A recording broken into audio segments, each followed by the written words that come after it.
Ok. La ventaja de lo que vamos a hacer hoy ya lo hemos estado haciendo desde un inicio. Solo vamos a aclarar algunos conceptos y unos ejercicios tipo que les he preparado justamente para este problema. Les di una tarea voluntaria, ¿no? ¿Alguien se ha animado a hacer el tema del parámetro sniffing? Bueno, si ni su tarea original pueden hacer, no sé si iban a hacer el voluntario. Ya. De todas formas tengo... Ya, avanzaremos entonces. Ese era un plus, pero bueno, nadie se animó. Para la próxima será entonces. El tema del plan de la consulta. Vamos a ver unos pros y contras de alterar este plan de la consulta. Ustedes ya lo conocen, ya lo hemos visto en acción. Tal vez algunos iconos, lo podemos llamar operadores, es un nombre técnico. Acá está. No sean muy familiares, pero ya les hemos dado algunas pautas de qué es lo que deberían buscar cuando tienen o generan un plan de ejecución.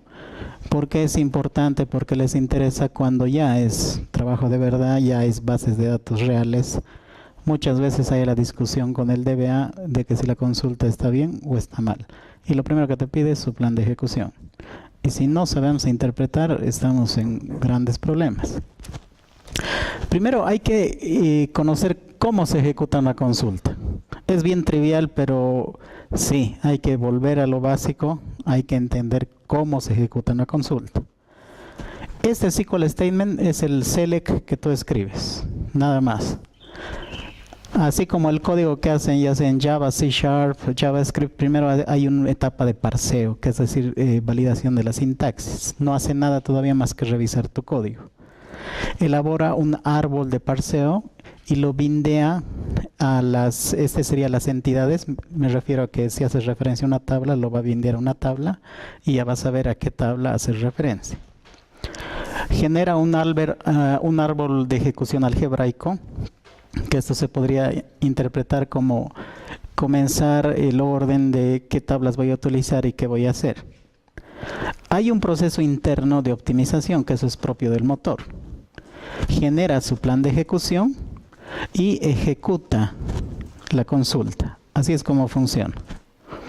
Ahora, esto lo hace por debajo y muchas veces y muchos años nunca nos ha interesado.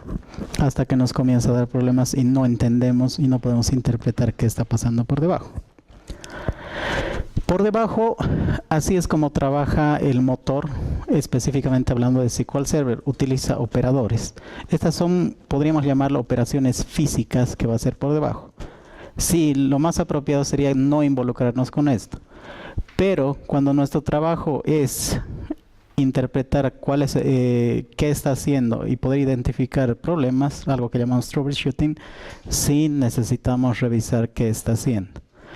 El optimizador 9 de cada 10 veces tiene razón. A veces en modo de mofa me decía el DBA, es como la mujer, la mayor parte del tiempo va a tener razón. En ese momento era chistoso, pero nunca me podía olvidar de que hay que tratar de que el optimizador haga su trabajo y no cuestionarlo. Va a ser muy difícil poder alterar el plan de ejecución porque la mayor parte del tiempo tiene razón. Aquí uno sencillo.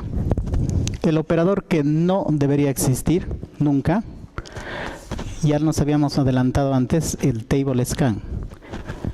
En tablas pequeñas no tiene importancia, pero en tablas grandes esto tiene un uso intensivo de recursos, tanto de disco como de memoria. Es el peor operador que podría aparecer en su plan de ejecución, solo aparecer sin importar lo que haga adicionalmente. Entonces, si lo ven, es porque no está utilizando ni el índice de la llave primaria ni algún índice adicional, es más, no está utilizando nada, está leyendo toda la tabla y eso es costoso a nivel de uso de recursos.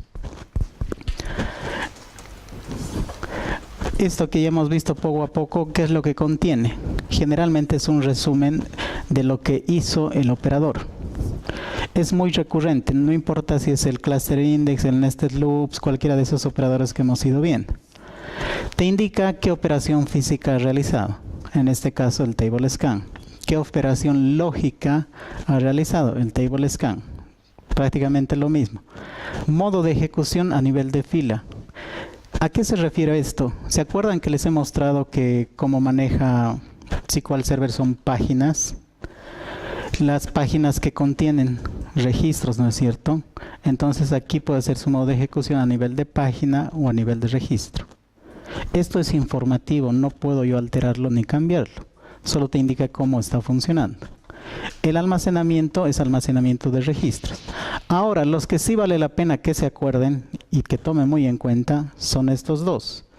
El número actual de filas que ha recuperado este operador, que en este ejemplo es 4. Y hay otro más abajo que es el número estimado de registros, que también es 4. La mayor parte del tiempo, cuando ustedes vean el mismo número, está bien. Es de esperarse y no se puede hacer más. Ya son limitaciones del servidor. Pero si aquí ven número estimado de registros, ven 100.000 y número actual de registros ven 2, hay algo muy malo que está pasando en tu consulta. Y al final de la clase vamos a ver que casualmente es el problema del parámetro sniffing, que les había dado de tarea que investiguen. Pero les voy a mostrar funcionando, que es un problema típico con los store procedures y las consultas. Hasta acá preguntas de esta tablita. Tiene más información, pero es información técnica relevante a uso de disco, uso de CPU, que es relativo. Los puntos claves son el número estimado de registros y el número actual de registros. Y obviamente qué operador están utilizando. ¿Sí? ¿Más preguntas? Una pregunta. Sí. Pero ese sí sobre la herramienta. Y ese que esto también lo tenemos Sí. utilizando el management. Sí, hay otras herramientas que pueden obtener esto. Sí, considerando usuarios que no lo buscan. Ah, ya. Sí, buena pregunta. Hay uno del Plan Explorer. Bueno, lo malo es que conozco para Windows, pero tiene que tener. Y en el peor de los casos puedes generar el plan de ejecución en formato XML, pero no es muy agradable de leer ese formato. ¿Pero existen maneras? Sí. Puedes investigar estos valores. Ya. Otro operador que van a ver constantemente es el Cluster Index Scan. Sí. Si bien es mejor que el Table Scan, no es el más óptimo, porque no está haciendo un uso muy apropiado del índice. Está utilizando también una lectura entera de la tabla y le va a consumir también recursos al servidor. Pero es preferible a un Table Scan y muchas veces no puedes evitarlo. Acá, si se dan cuenta, la consulta no está utilizando un filtro. Está escaneando toda la tabla y por debajo está escaneando en realidad el índice físicamente. Y tiene el costo total de toda la operación de un 100%. Ven el patrón de la tabla, por eso no quería que tardemos mucho de uno a otro. Es básicamente lo mismo, solo cambia el operador, cambia los números de registros estimados y los actuales. El que sí deberían ver la mayor parte del tiempo y tendrían que tratar de buscar que genere este operador en su plan de ejecución. Si logran sacar este icono en su plan de ejecución, lo pueden justificar cualquier índice con un DBA, porque este es el operador que genera mayor performance en el uso del índice, el Cluster Index SIG. O cualquier SIG en realidad, hay otras combinaciones, puede ser Non-Cluster Index SIG también. Pero la palabra SIG ya les da una pauta de que es uno de los más rápidos y más eficientes hablando de performance. De igual forma, se vuelve un patrón esta tablita, ¿no? Lo único que varía son los operadores y el número actual y el número estimado de los registros. La mayor parte del tiempo tiende a ser el mismo número. ¿Dónde tiene que llamar la atención cuando sea diferente? Acá, por ejemplo, este es un index SIG o non-cluster index SIG. También es uno de los más buscados. Les decía, toda la familia del SIG es el más buscado y apreciado. Se está haciendo un uso eficiente del índice. Otra vez la tabla, el mismo patrón. El operador, el número estimado y el número actual de los registros. No hay donde perderse. Respecto al SIG y el scan, no hay mucho problema, los hemos visto, se los ve la mayor parte del tiempo. Hay 65 operadores, no vamos a revisar los 65. Dense un minutito de atenderme los más utilizados. Vale la pena que entiendan por qué están aquí. No vamos a revisar todos. El KiloCap hace una búsqueda adicional a lo que hace tu índice. Buscando el índice no ha sido suficiente, entonces utiliza un KiloCap. Cuando no es capaz, ¿no es cierto? Te dice, a pesar de que han utilizado un index seek, por el hecho de que hay un KiloCap, está haciendo un trabajo adicional de búsqueda. Dice, no es capaz de retornar todas las columnas. ¿Se acuerdan cómo hemos resuelto ese problema con los índices? ¿Qué hemos aumentado para recuperar ciertas columnas específicas? ¿Se acuerdan? Su compañero me preguntó y me dijo, más adelante lo vamos a ver. Con el include. ¿Por qué aparece esto? Porque no ha podido recuperar Business Unit, First Name, Email, porque no es parte del índice. ¿Cómo podría resolver esto? Creando un include, aumentando este índice, un include con estas columnas. Pero no es a veces tan fácil, porque eso implica espacio y tal vez otras personas usan este índice y vas a romper la forma de trabajo. Entonces hay que ir probando. Si no vas a perjudicar a nadie, aumentas el include. Pero si vas a romper la funcionalidad de ese índice con otras consultas, tal vez no puedas hacerlo. Entonces tiene pros y contras. Pero eso es lo que pasa con el KiloCap. ¿Sí? Ahí están ambos resúmenes de lo que hacen los operadores. Aquí te indica, la mayoría de los indicadores es imposible memorizar. Yo conozco porque los veo lo más frecuentemente, no conozco todos. Por eso hay su nomenclatura en cada uno de esos, ¿no? Te dice, a ver, ¿qué hace el index seek? ¿Qué hacía? Escanea un rango particular de registros de un non-cluster index. Ya me acordé, entonces no hay problema. De todas formas, sé que si es seek, voy por buen camino. Ahora el KiloCap de cluster, ¿no es cierto? Por eso hay cluster, non-cluster. Usa un key de clustering para buscar en una tabla que tiene un cluster index. O sea, es complementaria a este otro. La mayor parte del tiempo cuando aparece esto es porque no funcionó eficientemente este índice, a pesar de ser seek. Idealmente tendrían que evitar este escenario, pero a veces no se puede. El read lookup es parecido al KiloCap. Cuando vean lookups son complementarios al seek si quieren. Un operador adicional, un esfuerzo adicional que hace el seek. Cuando el operador necesita obtener columnas adicionales que no están siendo cubiertas por el índice. ¿Cómo podría cubrir otra vez con el índice? Con el include, ¿no es cierto? Si es que me dejan crear el índice con el include.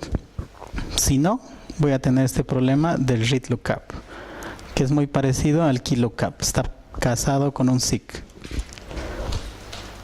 ¿Por qué? Porque el seek no ha podido encontrar todas las columnas que necesitaba.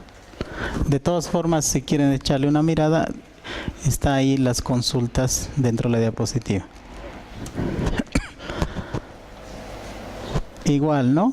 La misma estructura, es el mismo patrón. ¿Qué objeto utiliza? ¿Qué salida hay? ¿Qué predicados de búsqueda está utilizando? Número de registros actual, número de registros estimado. La mayor parte del tiempo va a ser el mismo número. Antes de que entremos a joins, ¿alguna pregunta acá? ¿Sí? Siempre de derecha a izquierda. Ahora vamos a entrar a los operadores de unión. ¿Sí? Pero no los joins que usamos en la consulta, sino los joins que hace por debajo posible la recuperación de la información de varias tablas. Este ya lo hemos visto varias veces, el nested loops. ¿Qué hace? Junta entradas, estos son flujos por si acaso de datos, de la lectura de dos tablas. Esto genera una tabla de la unión de estos dos y continúa el flujo al siguiente operador. Hace lo mismo con otro operador de unión y genera las tablas resultantes. El hash match join. Todo lo que sea relacionado a hash tienen que tratar de evitarlo. ¿Por qué? Incluso en su definición se van a dar cuenta. Usa cada registro de la entrada superior. Aquí está la entrada superior, es el flujo, ¿no? Cada flechita es un flujo y construye una tabla de hash. Una tabla de hash es una tabla de referencias.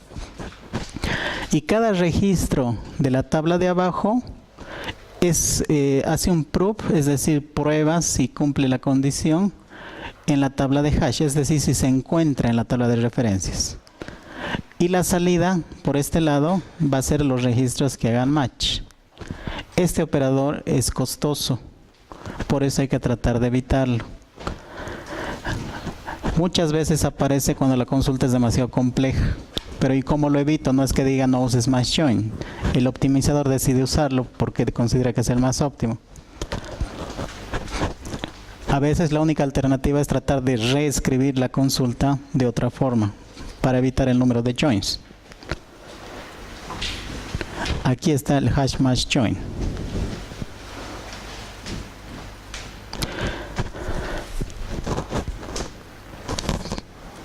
¿Sí? Esta es la consulta original. No tiene nada de extraño, pero ha generado un hash match join.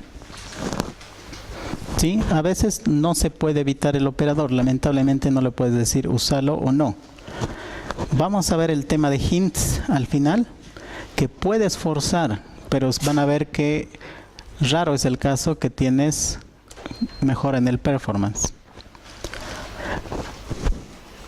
Otro operador, el nested loops, que es uno de los más buscados. Es un join, nada más que un join. Generalmente trabaja con dos tablas grandes de entrada. Para cada registro en la tabla superior, el top es la flecha de arriba nada más. Escanea la tabla de abajo y genera las tablas resultantes. No genera una tabla de referencias y hace un proof, que es lo que hace el hash join. Entonces es mucho más rápido. Esto lo van a ver generalmente cuando la tabla de arriba sea bien grande. Ahora hay otro operador más poderoso que el nested loops, que es el merge join, que eso aparece cuando son dos tablas muy grandes. En este ejemplo no estoy seguro qué tablas ha utilizado, pero es de esperarse que aparezca cuando son dos tablas bastante grandes. Hace un join parecido al nested loop, pero con volúmenes grandes. Cuando vean estas flechas relativamente gruesas, son volúmenes grandes de datos. Cuando son súper delgadas, son 1 o 2 registros, por si acaso. El merge join hace un matching de los dos tablas. Ahora, su requisito es que las tablas sean ordenadas. Esa es una limitación. Cuando están ordenadas, es inmediato el join acá. ¿Cuándo podrías asumir que están ordenadas las tablas? Quienes ordenan sus datos al registrar sus referencias son los índices. Si se usa apropiadamente los índices de la tabla de arriba y la tabla de abajo, va a utilizar por defecto un merge join y va a ser mucho más rápido. Si no utilizamos los índices, ya sea de la tabla de arriba o la tabla de abajo, va a utilizar otro operador. Por eso hay que tomar en cuenta qué índices estoy utilizando. Antes de que cambiemos, estos son los operadores más usados de join. Hay más, pero estos son los que más frecuentemente van a ir observando. ¿Preguntas? Ok. El operador de ordenamiento, que la mayor parte del tiempo tiene un costo. Incluso desde el primer día les dije, si quieren ordenar sus registros, va a tener un costo.